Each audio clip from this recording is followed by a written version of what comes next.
এই মুহূর্তে নাজিরা বাজারে আছেন সহকর্মী শাহিন আলম, সরাসরি যাব তার কাছে।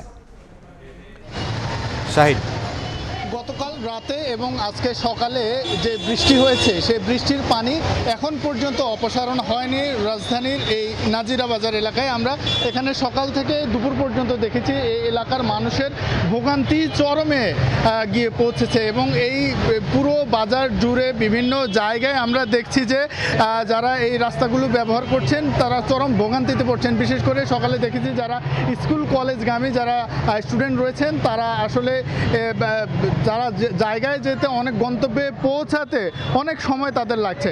পাশাপাশি যদি বলি যে এই জায়গায় কিন্তু সকালে একজন আসলে বিদ্যুতের খুঁটির সঙ্গে বিদ্যুতায়িত হয়ে এখানে একজন মারা গেছেন।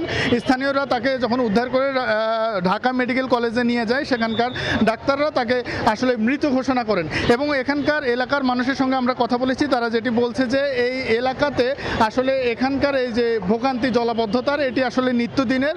অতীতেও আসলে এখানে যখন সামান্য বৃষ্টি হয় অল্প বৃষ্টিতে এখানকার এই এলাকার বিভিন্ন জায়গার রাস্তাগুলোতে এখানে কোথাও কোথাও হাঁটু এবং কোমর পর্যন্ত পানি উঠে যায়। এতে করে আসলে যেটি হয় যে এখানে যারা এই এলাকার বাসিন্দা তারা চরম ভোগান্তির মধ্যে পড়েন এবং সংশ্লিষ্ট যারা থাকেন এখানকার আসলে তারা এখন পর্যন্ত এই সমস্যার আসলে কোনো প্রতিকার তারা চেয়েও তারা পান না। যদি বলা যায় যে এই এলাকার এই যে জলাবদ্ধতার এই ভোগান্তি সেটি আজকের নয়, এই এলাকার মানুষ বলছেন এটি অনেক আগ থেকে আসলে এই ভোগান্তি তারা বয়ে নিয়ে বেড়াচ্ছেন এবং এই সমস্যা সমাধানের আসলে ড্রেনেজ ব্যবস্থা সমাধানের কার্যকরী পদক্ষেপ নেওয়ার আহ্বান এলাকাবাসীর। তো এই ছিল আমার কাছে রাজধানীর নাজিরা বাজার থেকে জলাবদ্ধতার সর্বশেষ খবর।